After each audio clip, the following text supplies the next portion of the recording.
আমার মনে হয় আমি আর এখন গাড়ি চালিয়ে যেতে পারবো না, 7টা অলরেডি বেজে গেছে।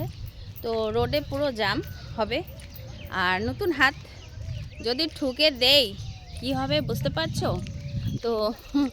সেই জন্য রিস্ক নেওয়া ভালো নয়, রিস্ক নেব না, আস্তে আস্তে খাওয়া ভালো, একবারে কোনো কিছুই ভালো নয়। তো সেজন্য আমিও আস্তে আস্তে শিখবো। আজকে এসেছি, ফার্স্ট একদিন এসেছিলাম, আজকে এসেছি 2 দিন হয়ে গেল। তো ধীরে ধীরে আমি আবারও কখনো না কখনো চলে আসব। গাড়ি কোথায়? হ্যাঁ, তো যাই হোক, আমি আবার টেনশনও করছিলাম, গাড়িটাকে দেখতে পাচ্ছিলাম না। ভাবলাম গাড়িটা আবার কেউ নিয়ে চলে গেল নাকি, কারণ এখানে ফাঁকা এরিয়া, আমরা অনেকটা সময় ঘুরছি। ও এখানে ট্রেন আসে নাকি?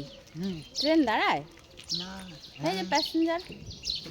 তো যাই হোক, মনে হচ্ছে ট্রেন 7:30টায়। আচ্ছা, এখানে কিন্তু পায়রাও আছে, বকবকুম বকবকুম করে।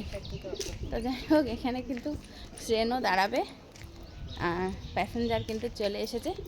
তো চলো যাওয়া যাক। আমরা এবার এর থেকে নামবো। যাও যাও, পড়বো না, না না পড়বো না। ও এদিক দিয়ে আমি তো, যে ভারী শরীর আমার, ছোট ছোট চাপা গলি দিয়ে আমার তো যাওয়া সম্ভবই না। এই নাই, এর আগে একটা এত সুন্দর কুর্তি আমার ছিঁড়ে গেল। তো আমি আবার ভারী শরীর নিয়ে নামানামি করলে একটু কাপড় টাপড় ছিঁড়েও যেতে পারে, আমি নিজেও পরে যেতে পারি, কোনো গ্যারান্টি নেই। তো চলো, ফাইনালি তোমাদের শেয়ার করলাম হচ্ছে স্টেশনটা, আমিও দেখে নিলাম তোমাদের সাথে সাথে।